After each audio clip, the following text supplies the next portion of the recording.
Now, if you heard Dr. Vajpayee in the morning, he spoke about how India views South Asia and how India views the role of great powers in South Asia.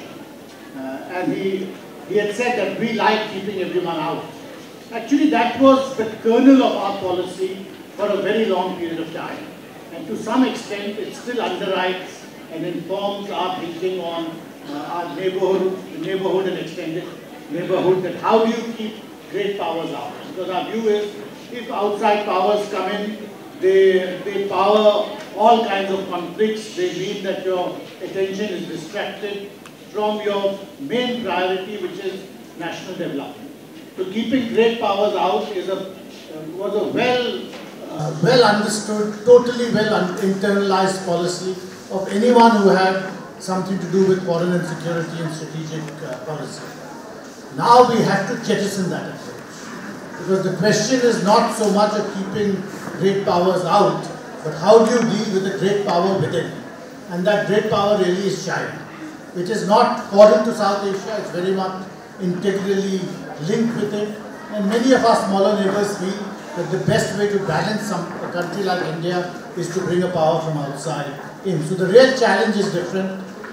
It's not a question of how can we keep the Soviets out, how can we keep the Americans out, how can we keep the Japanese out. But the question is, how do you deal with this great power, which is very much part of your region, integrally and culturally and politically and economically linked to you for centuries. I mean, this is a profound change in our foreign policy apparatus which we have to come to terms with.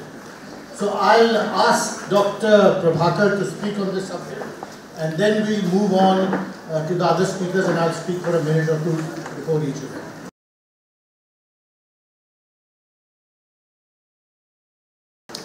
So let me go to this, what is called the competing pivots in the Indian Ocean region, and how these are being worked out among the great powers. Now, due to the brevity of time, I'm not looking into case studies of the United States, Russia, China, but I would like to flag that in general academic policy or policy research perspective, theory policy research perspective that will go into it. We start with the propositions, which gives an introduction of what a pivot is, how a pivot is being constructed, how it is being contested. And today morning we had a very elucidating lecture by Professor Vajpayee, who talked about the region and the mandala. I mean, I used the word mandala because it was more ethnically Indian. And how the regions could be contested, constructed, and how they could be modified. And I do propose something which is called the Maritime Mandala, which my dear friend Dr. Geo-strategies had been working on since the Singapore days we were together, and how this Maritime Mandala will actually determine the future of the Indian Ocean region. The second part will be paradigms, perspectives, and plans of power play in the Indian Ocean region. Thirdly, I look into the salience of globalization and strategic axis, how this has been played into it. Look into the implications and impact of how the orders of battle of Naval Air Force, Naval and Naval Air Expeditionary Amphibious Forces impact on the Indian Ocean region.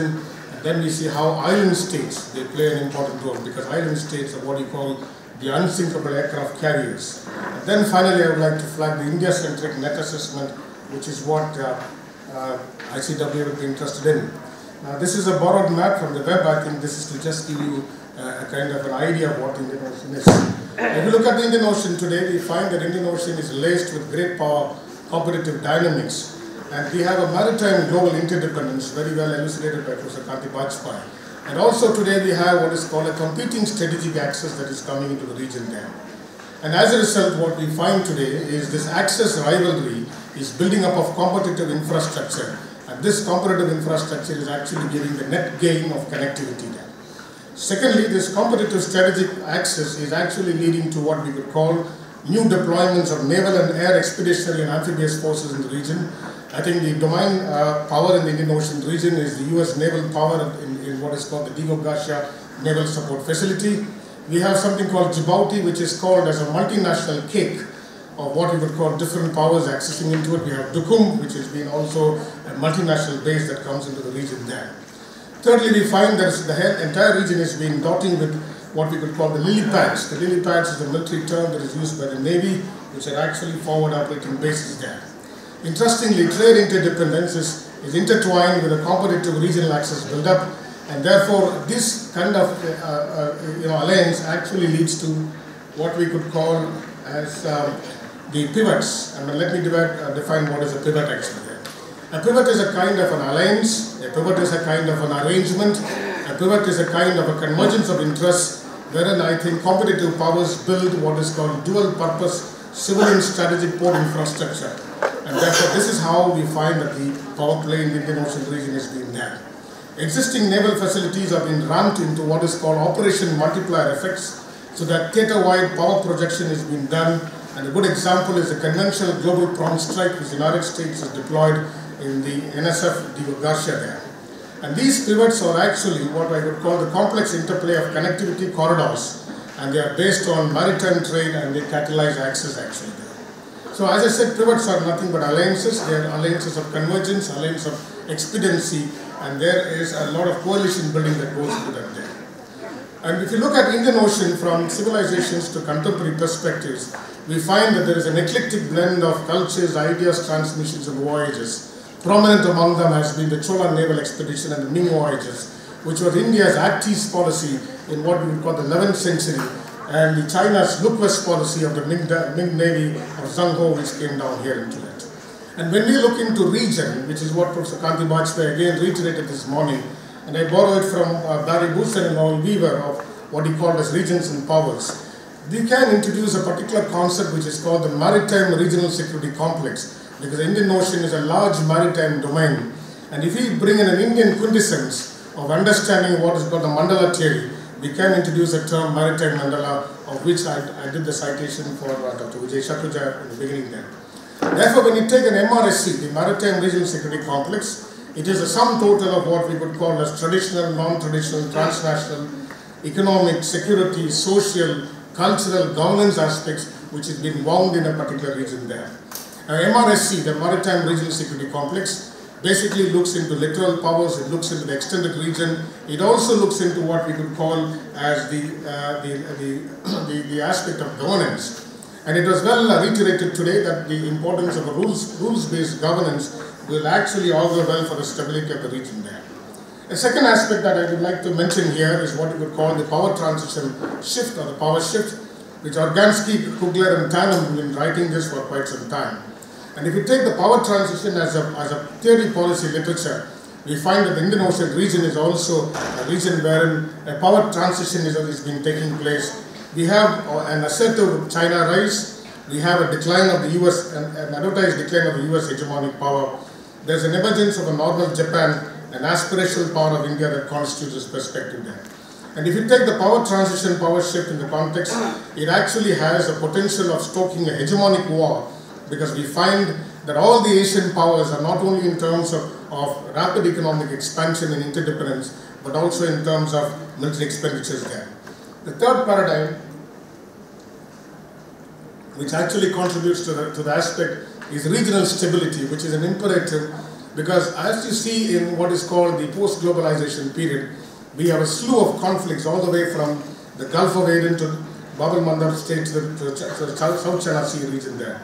And therefore today we have a potential two war theaters offering in both in Iran as well as in North Korea, and therefore the imperative for strategic stability is the third paradigm that can be looked into it.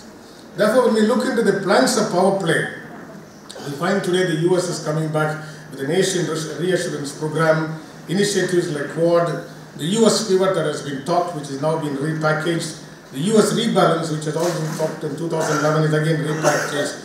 This is against what we would call a potential China-led maritime Silk Road access there. Fourthly, we find the implications of geopolitics in the Indian Ocean region, which my colleague Dr. Arvind Kumar will dwell in detail. But what we find today is a new trilateral which is coming up in the Far East, which I call the China-Japan-Korea trilateral, and then we find what is called the India-China bilateral. The India-China bilateral is both competitive, cooperative, and convergent there.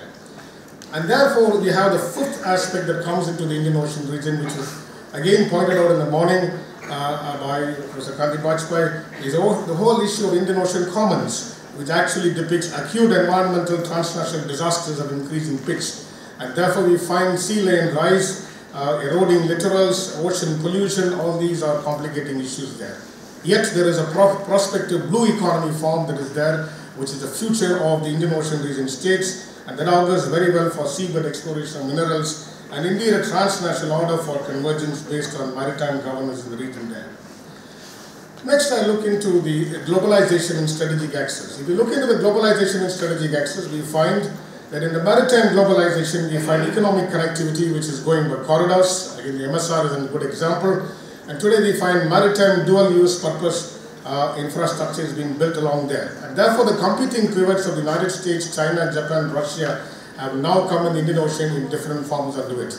The US is a resident power, China is through MSR, Japan comes in terms of the South Asia, East Africa corridor, Russia is again has basing access in different countries, and then of course you have the EU, which is coming in the European Naval Force and the Gulf of Aden patrols. And therefore what we find today, an interesting phenomenon here, is that this entire Indian Ocean pivot is being supported from space. And therefore I like to introduce a term which is called the shore-sea-space continuum. And therefore we find global navigation coming in the form of GPS, GLONASS, BIDOU, Galileo and IOR NSS, which again we find a space-sea linkage that basically builds this pivot in terms of cyber connectivity there. Maritime pivots also open up the region for seabed exploration of polymetallic nodules, and China basically has what is called the Comra prospecting 10,000 square kilometers in the Indian Ocean region there. Let me highlight the main part of this presentation, which is essentially the 7 transformative features in terms of these pivots. The first transformative feature of the pivots is basically the civilizational cultural icon of Asian maritime powers. And therefore we find that there is an interdependence of security between China, Japan, Korea, because there is a maritime repositioning in the age of globalization and the age of post-globalization there. Secondly, what we find today is a naval term which I am using, the operational maneuver from the sea, and therefore we find that the Asian powers are once again repositioning their maneuverability power in the high seas, and today we find a naval expansion in all these countries, and that is where I try to bring in the concept of the cyber sea space continuum. And today we find network platforms at sea, enhanced maritime domain awareness, and there is a constant struggle, technologically speaking, to maintain domain supremacy there. The third transformative feature is what is called the new economic regionalism that has been played out in the Indian Ocean region. We find the likes of the MSR, the Maritime Silk Road, Project Mausam, which India has been proposing, the South Asia East Africa Growth Corridor. These are basically linking dominant hub powers with the smaller regions, which is actually not only in terms of economics, but also in terms of industrial and technological aspect there. New regionalism actually boosts the comprehensive national power of these countries in the region there. Fourthly, there is what I call, in terms of the pivots, the maritime complex interdependence. And complex interdependence basically is a theoretical formulation that looks into the interdependence of resources and markets, the linkages between littoral and extra-regional powers, in how they access raw materials, resources, markets, basing of littoral-based special economic zones, strategic access, sea lane security, the whole plethora comes within this aspect of that. Maritime complex interdependence also leads to competitive public diplomacy of investment, growth corridors, pivot building in the Indian Ocean region. Fifthly, as a result of this development, we find coalition building dynamics coming in the Indian Ocean region.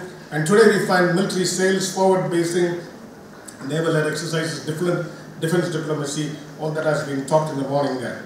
Sixthly, we find what is called a very important aspect, the maritime global common stakeholdership in the Indian Ocean region. Despite the competition, there is a convergence among all these powers, the extra-regional and the littoral states, because you have the essence of survivability and sustenance of the maritime commons, mitigation of climate change and the perils that are coming from disasters there. Seventhly, which is very importantly, is what which again Dr. Vijay Shatrajan had worked on, and we both worked on this, is the competitive public goods at sea. Navies today exhibit a lot of sense of what is called the public goods at sea initiatives. That has been exemplified by the United States. India is now a leading naval, the naval agency that basically looks into public diplomacy, public goods diplomacy at sea there. How do these extra-regional powers wrap up their potential? It is through access and basing, which is military infrastructure. They are building on the axis of interoperability. They are looking into joint exercises. Naval net-centric warfare operations is being there. And today we have a transformative dynamic of what is called the nuclear deterrence at sea. and there's a new norm of naval-based deterrence using conventional submarines and air-independent propulsion submarines. The ballistic missiles have been replaced by land attack cruise missiles. Fifthly, we see regional maritime alliances, partnerships, and there are two today new evolving missions of the maritime military operations and war, benign cooperative humanitarian missions, and constabulary missions, which is coming in the counter-asymmetric level, compellence missions, which are also being played out in the region, and of course the traditional missions still pertain today there. How are these great powers are orbiting into it? You have the traditional hub and spokes arrangement of the US, the regional pivot as portrayed by the Chinese, and the extended nuclear deterrence by the United States are some of the great power competing strategies there. How are the smaller powers are responding to this? Very quickly, there is a term which is called as omni-enmeshment, which has been used by Evelyn Goh. Evelyn Goh states that omni-enmeshment is how both these powers, how smaller powers would try to draw in both major powers into their own hold, and ASEAN is a good example. Balancing policies has been done by a lot of states like Maldives, Mauritius, and Seychelles there. And let me just go to the India-centric perspective of what India needs to do at this particular point, and with that I'll conclude. India actually stands at a very critical maritime threshold in the Indo-Pacific, given the variety of aspects there. Therefore, I have 10 points which I'll just flag it and then I'll conclude. India needs to have a very clear elucidation of India's grand strategic thinking, which should have a very clear maritime strategic statement and vision actually. India lacks the institutional process as far as the maritime strategic thinking is concerned. And not only that, India needs to do a net assessment of its comprehensive national power in terms of how it include not only national security but also human security, because human security is also the aspect of climate change, sustainability and livelihood, without which survivability is very difficult. India needs to secure what is called the vital interest in the Indian Ocean region and island territories, because these island territories constitute the bulwark of major asymmetric threats that are coming into this region there, and therefore developing naval amphibious and expedition capabilities is very important. Thirdly, India needs to have the very important aspect of fostering economic growth, fostering regional economic cooperation, and the extended EEZ actually offers India a very large blue economy potential. A blue economy potential is sustainable, a blue economy potential is actually viable, and the blue economy potential is actually equitable, and that is where they will be the most important stakeholder for India there. India needs to build, expand its maritime infrastructure, because that actually provides a lot amount of ports and access, and that is where you get not only security but also the growth potential in terms of fisheries and maritime surveillance that would come into it. Fifthly, we look into that India needs to enhance strategic nuclear deterrence and stabilize Indian maritime domain, because I think this is something area into which, as India basically goes into an era of hybrid warfare, India needs to know what is called as a reassured retaliatory capacity that should come into that. Sixthly, which I reiterate, India's public diplomacy, which is naval diplomacy, and these operational engagements which the Vice Chief of Naval Staff outlined needs to be reiterated, elucidated and operationalized in conjunction with public diplomacy, and a coherent foreign security policy is essential. And then seventhly, India needs to have a maritime multilateralism of the regional powers, and this is a very important aspect, because without multilateralism, no amount of what is called the Indo-centric India only will not be able to do that. In an age of interdependence, which is not only economic but ecological and transnational, India's maritime multilateralism needs to come with the external powers, extra-regional powers and the regional powers. Eighthly, which is more important, which has always been much talked, make in India. This has always been in rhetoric, it is not in reality, and therefore that emphasis has to come in the present regime in terms of India's indigenous R&D naval technology and production, and therefore to pursue grand strategy, you need to have a larger amount of indigenous structure that could come in terms of not only building the technological capital of India, but the most important is human capital of India, that will be vital for building the technological capital. Ninth, you find you have to expand and increase India's, I'm finishing it, don't worry, Ambassador, I'm on time now. India has to expand what is called the benign constabulary humanitarian disaster responses, because that is something very important in the age of transnational disasters. And finally, I look into multilateral institutions in the Indian Ocean region. All these are possible only if India has got the cognitive power. I think a recent article is written by our colleague, basically in the last paragraph captures it very well, that India's comprehensive national power and the kind of a change that could come in the Indian Ocean region can come from the cerebral power to the kinetic power. Thank you. God bless. Let me at the outset thank Air Marshal Matheswaran for inviting me for this very important conference, because such conference hardly is organized in a strategic community context, because many of us keep discussing about the various aspects of security, but not exactly the maritime security. I think it's very timely, and the theme given to me again is very important. Since morning we have been discussing a lot of issues with greater emphasis. We have had a very good discussion on the concept of region, the major natural resources, India's location in Indian Ocean, protection and security of sea lines of communication, and how the choke points in particular are very important for the global trade and global economy, and obviously India's maritime outlook. Energy security basically has been receiving maximum attention, especially from a point of view where the global economy, to a larger extent, obviously the way, if one tries to compare the volume of the global economy and the volume of India's economy, obviously you will find that there is an increasing trend in Indian economy growth, and obviously world economy has been receding. But there is a projection that the way the things are unfolding, the global economy is going to be quite huge, especially crossing $250 trillion by 2050. And that aspect of the debate which is happening now obviously requires and warrants a comprehensive understanding of the energy resources. Because more and more growth in the economy, more and more the requirement in the energy sector. But the pertinent question which also is being debated, that does the world have sufficient knowledge on the complete resources of Indian Ocean? As you know, that whatever we know about Indian Ocean resources is not obviously to the level of the resources which the Indian Ocean has. Many of the researches are being conducted, and obviously a lot of these technological studies which have been coming out are obviously signaling to the point that the still Indian Ocean has a lot of resources which again the major powers have not been able to tap so far. And in that aspect, I think one of these important aspects obviously is that how in fact the large scale tapping of the seabed resources is yet to happen. Among all the major powers, India is yet to take concrete steps and intensify technological build-up in this vast field of activity. So whatever knowledge we are getting, again we are getting from the research which is being conducted by the other powers, and through that we basically come to know about the various resources which the Indian Ocean region has. And this becomes very important, especially in the context of the increasing requirement, especially from the energy security dimension. And the maritime activity technically tends to center on research for energy. And as I said, that how a lot of these research which is being conducted elsewhere in the world obviously is signifying the point that how India basically obviously has a big responsibility because of its location. Natural gas, as we have discussed in the morning, natural gas and crude oil, these have been extracted from beneath the continental shelf.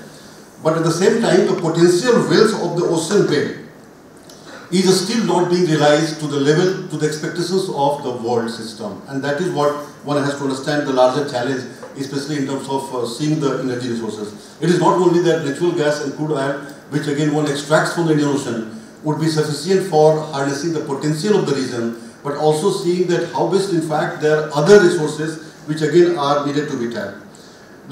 All these things which again we have the information about the oil and gas deposits, these are obviously found beyond the shelves in deeper water areas. But again, the question basically is that the overall the extraction of these resources remains a greater challenge, especially in the current context.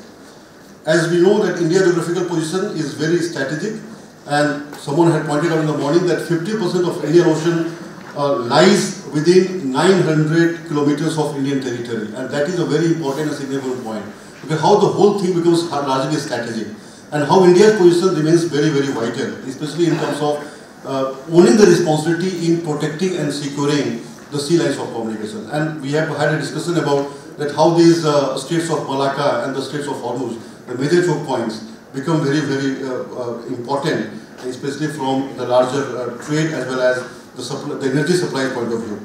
India has a long coastline and a vast continental shelf, the most productive areas of the sea, because again one can see the harnessing of the continental shelf by India is yet to be realizing in many ways. India's infrastructure is also well-defined, more well-defined than that of several other countries in the region. That is obviously correct. But to an extent, in fact, the overall production of offshore oil from Bombay High, which again commenced way back. In fact, one can really see that how this had commenced way back in the mid-70s, and the progress of this production of the offshore oil has been largely satisfactory, and it has a lot of basically, obviously it requires to be put more emphasis in terms of seeing that how one can really produce the offshore oil in a big volume.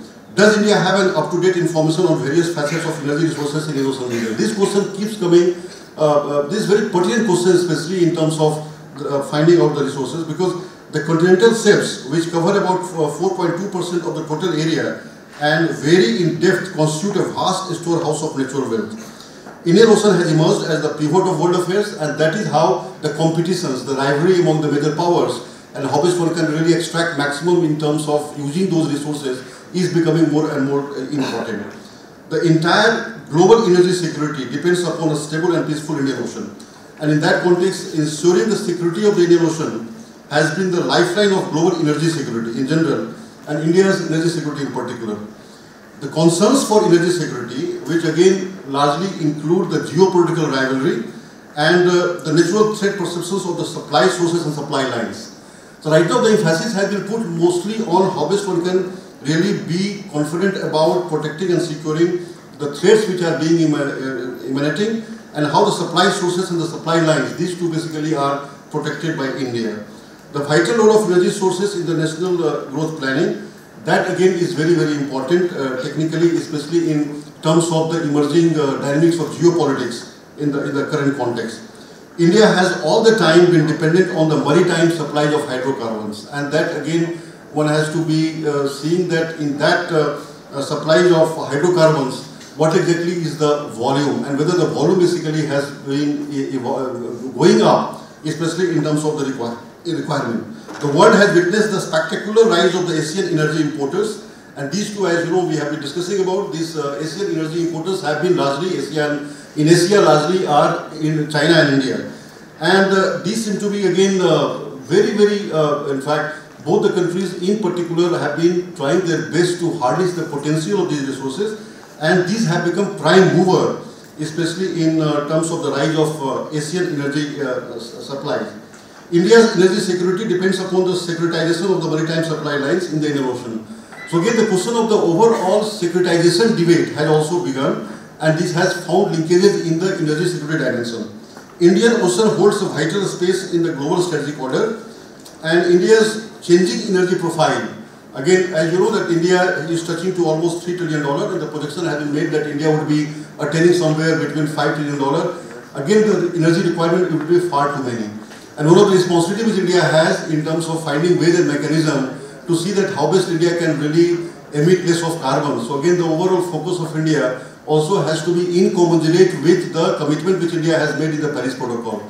And this commitment basically is again seen largely in the context of India's responsibility, that how India has to be slowly and steadily shifting to oil and natural gas. That again is a very important area, and how best India can obviously depend mostly on Indian Ocean resources.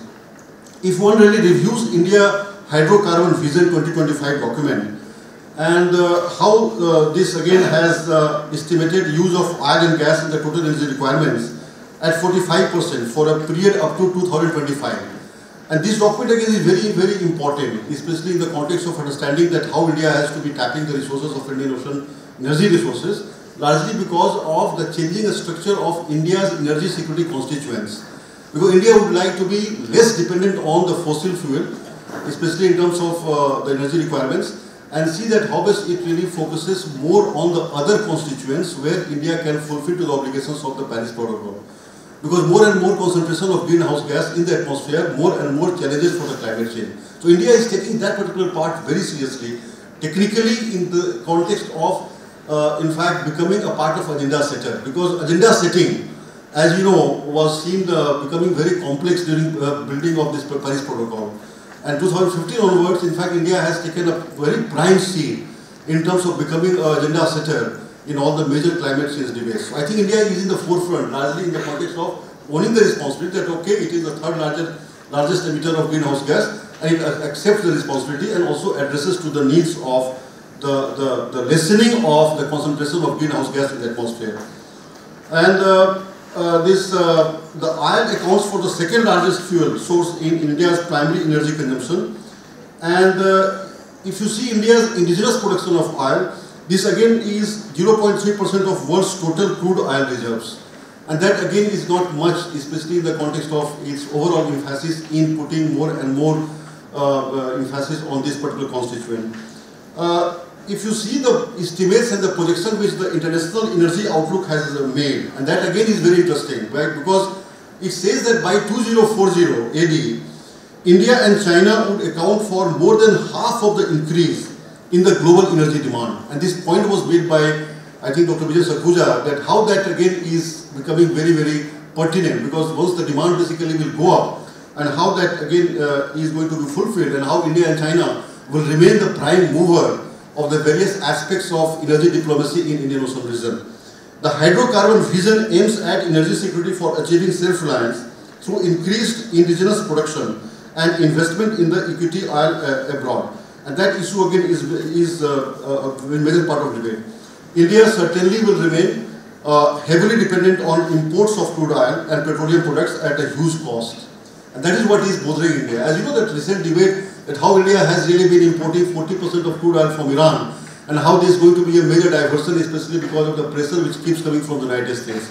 And the changing of these particular, the whole supply of the crude oil, that again will have a huge, that will incur huge cost on India. In case of natural gas, India has only 0.8% of the world's total reserve. Again, you can see this is very minimal in terms of its overall requirement. Because if India really believes in development, India believes in the larger evolution of a greater economy, if India wants to be becoming a greater power, I think it certainly has to be showing the sign of consistent economic growth of the GDP to the level of 8% per year. And that again has to be very, very highly consistent, and that again will help India to show the strength of India's economy. India has become the fourth largest importer of LNG in the world.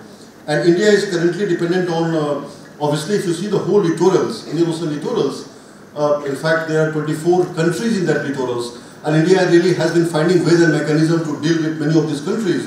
And obviously, mostly in fact seeing that how this question of India's LNG supply also is consistent and gets expanded in various other regions. India has been working very closely with the countries in Southeast Asia. India has been working very closely in the countries in Central Asia, and many of these changes might occur especially in the context of fulfilling to the requirements of India's energy security. India has to secure supply lines across international sea lanes and strategic choke points. India is entirely dependent upon the maritime supply of much needed hydrocarbon resources, and a lot of things which are happening, as I said, that because of there is a continuous research going on in the Indian Ocean region, and this again is some of these new gas discoveries which really have happened along the Indian Ocean coastline, especially in the eastern parts of Africa.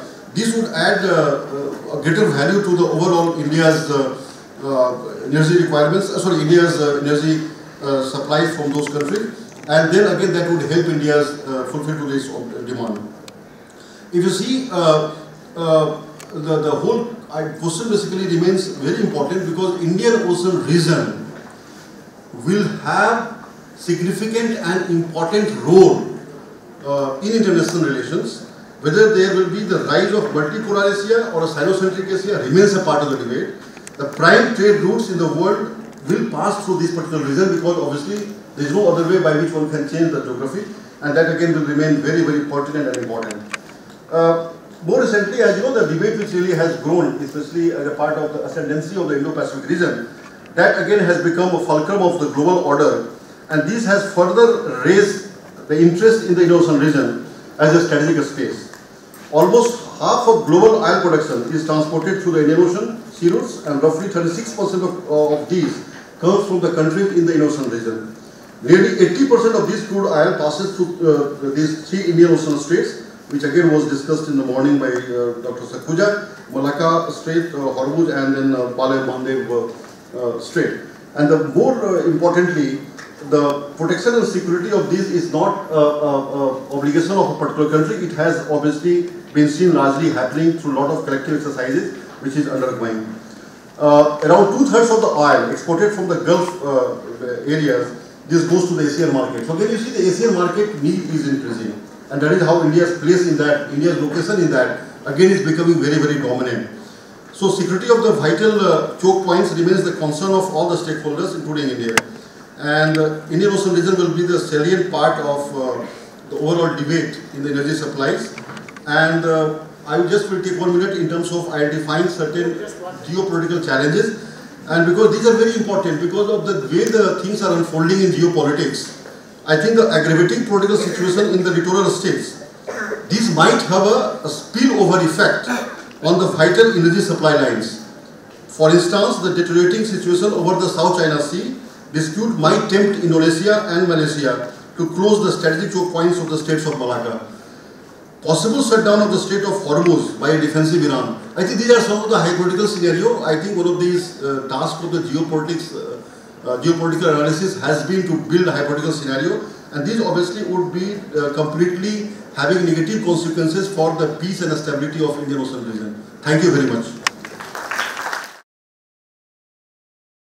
My work, this is a work in progress, which is really a very fancy way of saying that I wish I was better prepared than I am. In my presentation, I shall do 3 or 4 things. One, I want to draw some larger patterns of the behavior of small countries or of countries that are receiving or engaging with China on the Belt and Road Initiative. Second, I want to draw some patterns, some larger points about Chinese behavior itself with respect to the Belt and Road.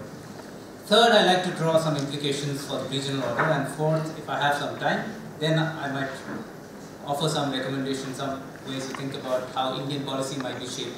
And I say this particularly from my understanding of how the Chinese operate. So number one, what are the patterns of behavior of recipient states or countries that engage with China in the DRI? Professor Lawrence Prabhakar talked about this concept of omni-enmeshment that the Chinese engage in. The basic foundation really is that many countries around the Indian Ocean littoral have very good ties with China. And one reason for that is because China has historically not been part of the Indian Ocean. So it's a power that's far away. I mean, if you leave Southeast Asia aside, it's far away, and therefore, this whole saying that, somebody who's far away can't really be a threat to me. And it's the countries that are nearby, countries like India, countries like Indonesia, which are seen as the hegemons, and therefore people the smaller countries want to stay away from them and engage. So from Sri Lanka to Qatar, all of these countries say in official documents and statements that they have excellent political relations with China. So that's the starting point.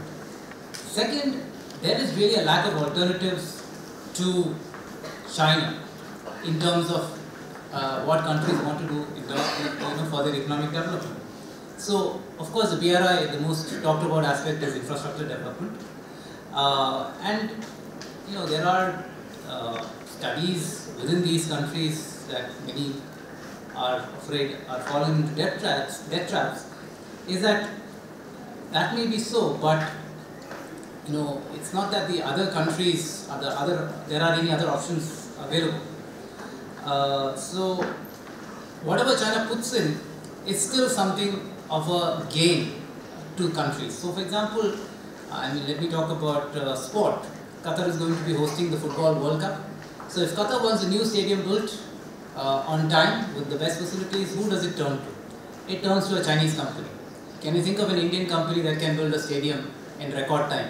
Can you think of any Indian project that finishes on record time or ahead of schedule? So, there is that aspect. For countries like Iran, under sanctions from the Americans, it is a necessity that they engage with Iran. And as one analyst has put, Chinese willingness to engage with Iran, to supply infrastructure to Iran is like it's a flow of oxygen to Iran. Sri Lanka and Pakistan, they get 2 kinds of loans from China. One is loans to build new stuff, and the other is loans to repay other loans. In fact, Pakistan is now engaged in taking loans from the Chinese to actually repay a lot of IMF loans, and frankly, they only see the Chinese as offering the possibility of preventing Pakistan from defaulting on their loans. And even if you take India, I mean, 5G was very briefly mentioned, I think, in the last session. If you want to go, if all of you want to look at your mobile phones and not throw your phones away because it doesn't work fast enough, internet doesn't work fast enough, you need 5G. And really the best suppliers, the cheapest suppliers, the most affordable suppliers of 5G are Chinese companies, or the Chinese company Huawei. And there is this astonishing example in which the Chabahar economic zone, which India is developing, which is a joint consortium of the Jawaharlal Nehru Port Trust in Mumbai and the Kandla Port in Gujarat, actually employs a Chinese company as a supplier of cranes. Now this Chinese company is actually banned from supplying those cranes in Indian ports. But when they go to Iran, Indians are dependent on this Chinese company. Take the case of Indonesia. Indonesia came up with an alternative sort of thing to the Maritime Silk Road, Belt and Road initiative called the Grand Maritime Fulcrum, in which Indonesians try to posit themselves as the center of the Indo-Pacific, of the region, and try to sort of leverage their maritime capacity, their location. But frankly, before long, they found that they did not have the capacity, and the Chinese very quickly moved in, and they practically co-opted this Grand Maritime Fulcrum idea of the Indonesians into their own Belt and Road initiative. So that's the thing. There is no there is no alternative, and therefore countries go to China. But third, China is also the preferred choice for many reasons.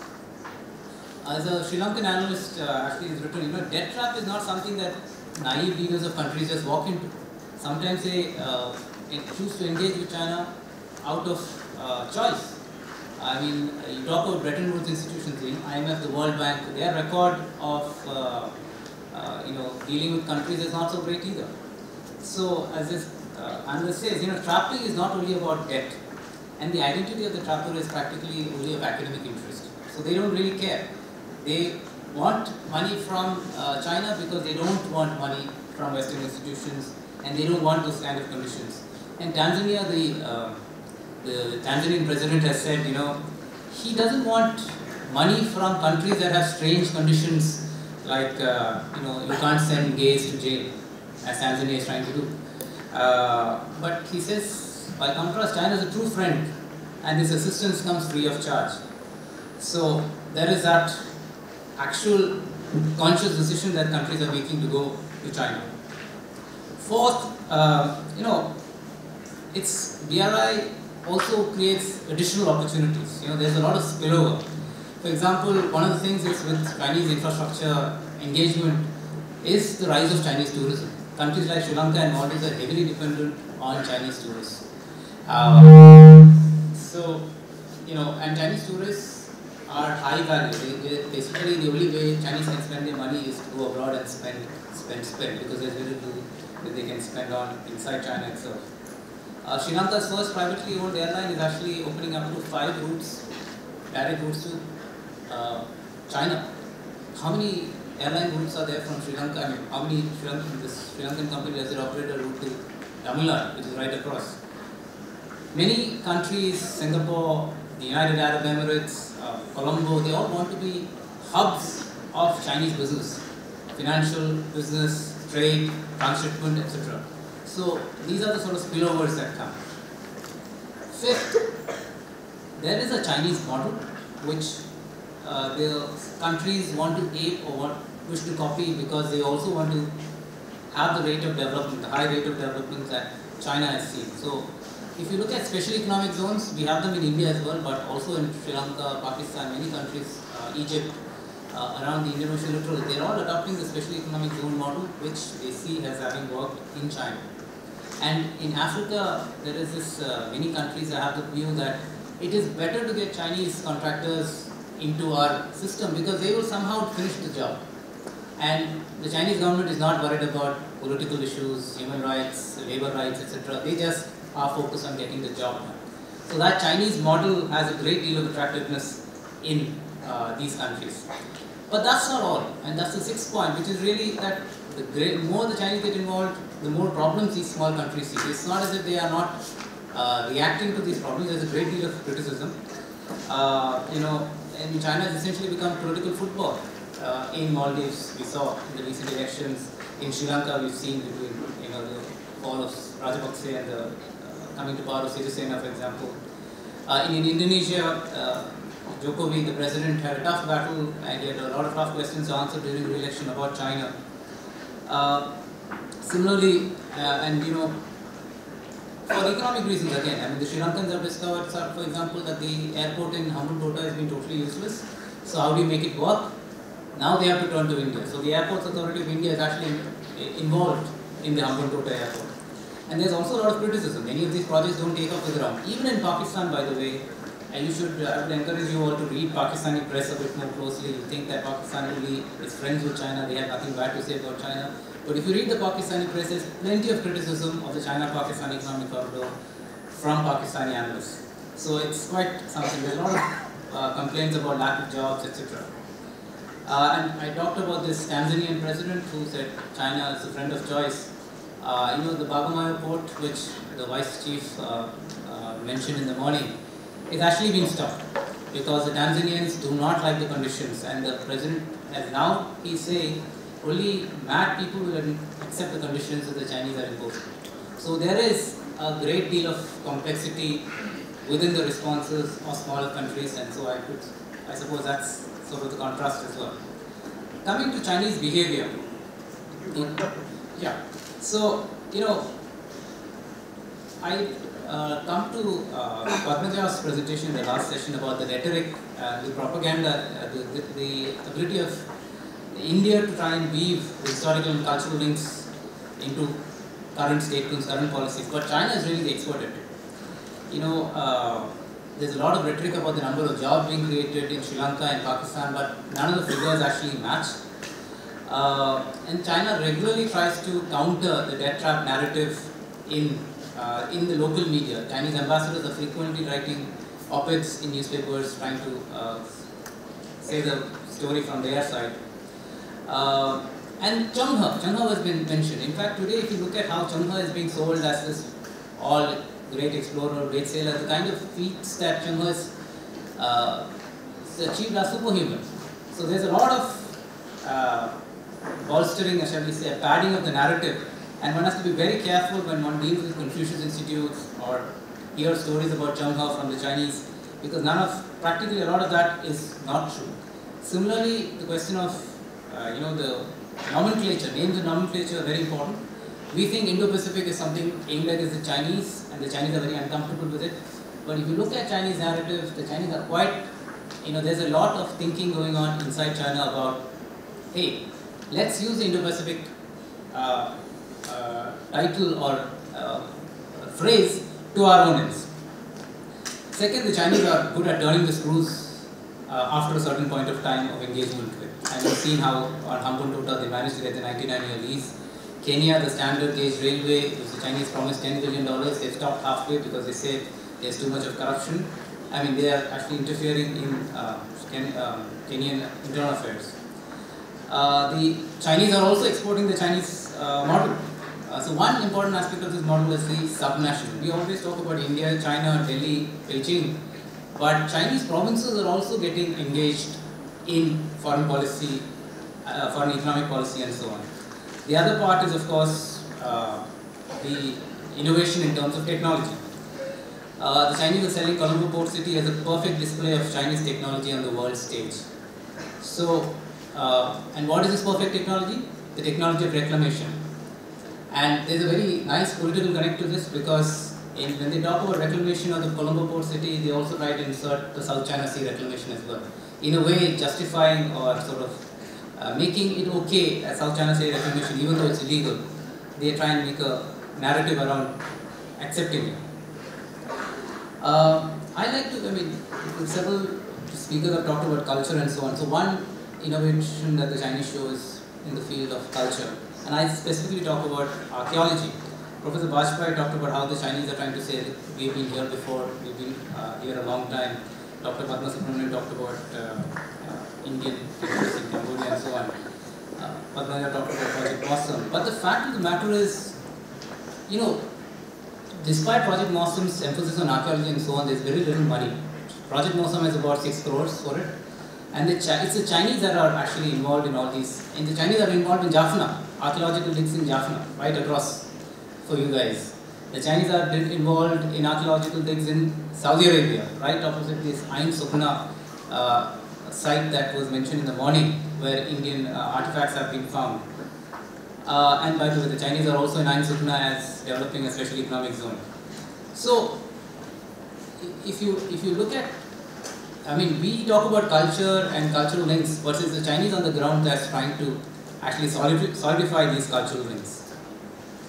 Another interesting part is, I'll finish in about 2 minutes? No, 1 minute? Okay, so another interesting part here is about expatriate Chinese associations around all of these countries that China is engaged in. Essentially, it's about propaganda and visibility. To say, look, we've been here a long time, we've always been here. And these associations work very closely with not just the Chinese embassies, but actually these are Communist Party of China organizations. So I would introduce one more complication in the narrative, which is when you talk about China, you also have to understand it's not just China, the state, but also the Communist Party of China that's involved in all of these activities. So in terms of ramifications of the regional order, last 30 seconds, the BRI is not only an economic initiative, it has a clear strategic outlook. And we've seen that not just economically but politically also, the Chinese do raise the stakes. They are getting involved in local politics. They are telling the Kenyan president, are you going to stand for elections again? What about corruption in your country? But the Chinese also offer choice. And that choice upends traditional order, traditional patterns of relationships in the Indian Ocean region. The Chinese economy remains an engine of growth for many of these countries. At the same time, there is a great deal of unease in these countries about exchanging one hegemon for another. And so one can expect a lot of complications in that sphere. Fourth, and this is the final point, while everybody is focused on military and so on, actually it's the pattern of economic activity that China is exporting to the outside world that is of concern. This is not about military activity. It is about creating industrial clusters with Chinese laws, Chinese systems, with Chinese presence, which then justifies a military presence to protect Chinese interests. And so, we've talked about string of pearls a long time, and we've always said this is an American concept, this really doesn't work. But in fact, what we're seeing is a string of pearls redux. So, essentially, Chinese presence in the Indian Ocean might be different in substance, different in form from the Americans or from the West. But in terms of substance, I would say that many of the old patterns will continue playing out. And for this, India will have to sort of figure ways out of its own to find an Indian way in dealing with both the West as well as China. Thank you. Thank you very much. We have about 12 to 14 minutes for questions. I don't want to sum up the discussions. I have a chance to speak again tomorrow, but I will say that each of them on the geopolitics of energy security, on Chinese BRI, and how to address great power pivots, very interesting presentations. So please address your questions to the entire panel or to one of the panelists, and we'll begin with questions from the back. Yes. Good afternoon, sir. I'm Jyotsna from Stella Maris College for Women. So, anyone can answer this. I don't have a particular person who I'm addressing this question to. So, one of the much talked about initiatives today is the BIMSTEC. So, in fact, we're all seeing it as a possible alternative to SAARC itself. So, in such a scenario, how do the prospects of BIMSTEC look in ensuring a free, prosperous, and open Indian Ocean region? And yes, and can we also project it as a possible counterweight to China, this region, BIMSTEC? Thank you. Very good question. So we'll take 2 or 3 more, and then each of the panelists can answer them. Yes.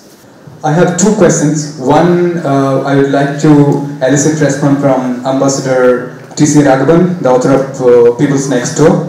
And this second question first. When you say the institutions like BRI, and there are programs like not just CEPEC, there is Bangladesh investment as well.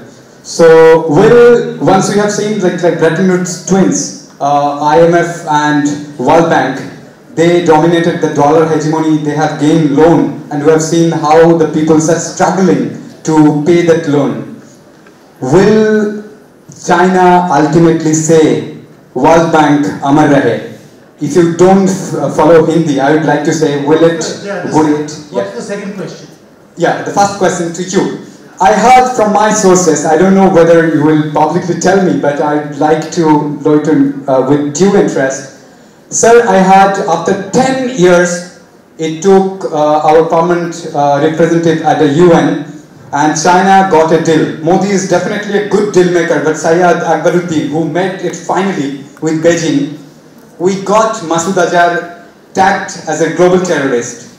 And I overheard to my sources that India is going to, India will no more protest on its stance or will not be standing on its own stance against the PLI. Is it true, sir? One will be on China's debt trap diplomacy. Do you think that China's debt trap diplomacy and India giving China $1 billion recently, will Maldives use this China card to counter India in any way? And if so, what would be the measures which we should take?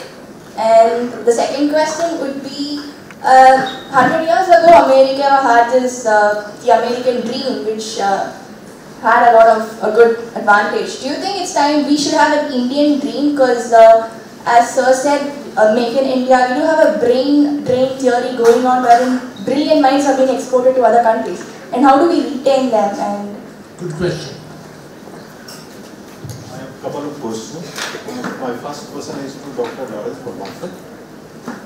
You mentioned Maritime Mandala. Maritime Mandala.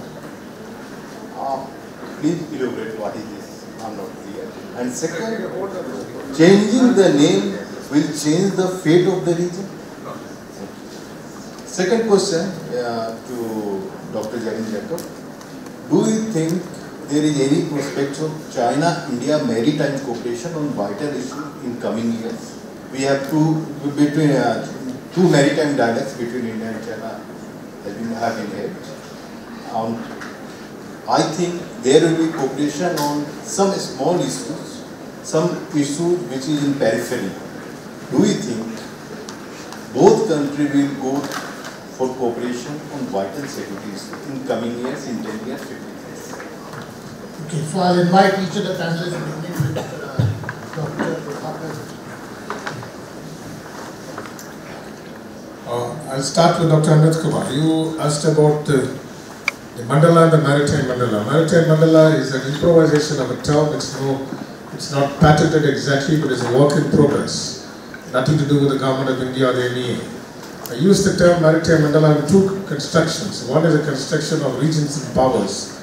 And you have the English school that talks about regions and powers. You look into a core state, you look into the adjoining complexes and the super complexes. That is how the regional security complex theory goes into that.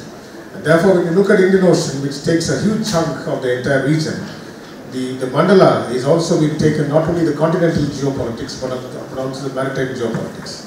So therefore, this is a construction. It can be contested. And therefore, this is something that, it's an idea formation that's what I put into that there. And about the BIMSTEC, which is actually a sectoral cooperation, the BIMSTEC actually has more promise in terms of certain aspects of functionalist and neo-functionalist cooperation. I think if you read the theory of functionalism and neo-functionalism, greater sectoral cooperation actually leads to a better synergy in terms of regional connectivity there. And therefore, I think BIMSTEC would be the starting point because it actually goes into the pragmatics as to how you find sectoral cooperation coming in different regions. And particularly the Bay of Bengal is a very vital region for blue economy. It's a vital region for combating maritime asymmetric threats and more importantly climate change. So these aspects will, if it has an enlarged agenda, I think BIMSTEC basically has a larger portion. Question on I'm talking about Make in India when we are exporting the best. Oh, okay. Well, I think if you have MAGA, then you can have a MIGA also, Make India Great Again. Because India was truly great at one point of time. But I think much of that has to, if you want to have a Make in India, this is my personal view, I don't attribute any government. You need to first look into your education institutions. You need to read through the entire vision statement of these institutions there. The moment bureaucratization is off education in India, I think Indian education will be better off there. Secondly, India needs to have a more specialized talent, which is called the lateral entry, which the Prime Minister has actually introduced into it. And that means the generalist civil service will be out of vogue. And if that is going to be acceptable to this country, I think definitely we'll have a renaissance of a new India coming into the region there. Thirdly, you need to get into what is called the mechanics of R&D, research and development. This is not reinventing the wheel, but we have to go into areas into which I think other countries don't specialize into that. And therefore, if we crack that particular code, I think India will have a new technology way that could come into that. And that is again not through bureaucratic enterprises. It comes from individual initiative, startups, and more importantly, a meritocratic oriented education system. That's my 2 cents comments. And June.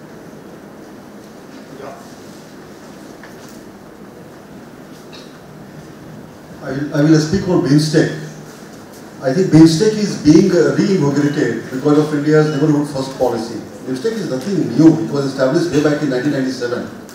But now the whole emphasis on BIMSTEC is only because of India's attempt to leverage its technological and economic potential and see how best it can create win-win situation. And if you see the membership of BIMSTEC, again it's very interesting. And how you define neighbors, because neighborhood first policy, it has to really be trying to put more and more emphasis on its neighbors.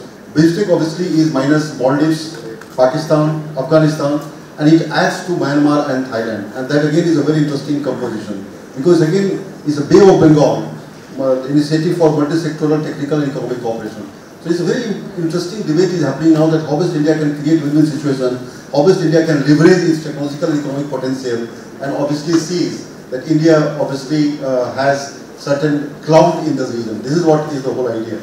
SAARC is failing, that again is a debate. Whether SAARC has really failed, that again one has to see, because SAARC, and it is not a replacement for SAARC, because the membership of SAARC is different than the membership of BIMSTEC. This is one part. Second thing is the whole question of China-India maritime cooperation. I think in many ways the cooperation is happening. It's not that cooperation is not happening. In fact, when the question of the protection and security of sea lines of communication comes, which is a collective responsibility, we see a lot of mill-to-mill happening, not only with China, it happens with many countries in Southeast Asia, it happens with the United States, and things are unfolding in a different manner. Because there is a common convergence that how best these countries can work together in protecting and securing the sea lines of communication. The other aspect of this India dream, I think there is a reverse brain drain. There is a completely reverse brain drain. It is not early part of 90s. I think if you see a lot of people are getting back to India. India has now more opportunity than the United States or the rest of the globe. One has to see the data, that how these are really changing. The new India is certainly going to be completely different. And that new India obviously will center more on its overall inherent potential. And wherever it requires, it has to build.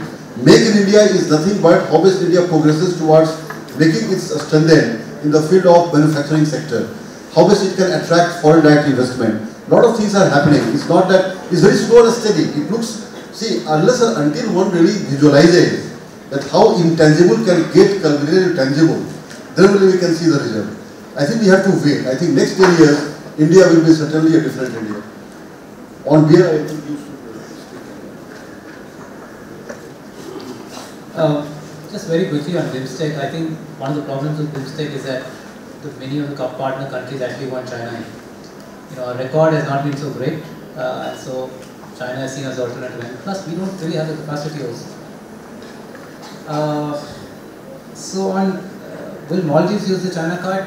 I think definitely yes. And that's what I was trying to say, that the new regional order is one in which small countries, Republicans, actually have choices and choices among different calibers.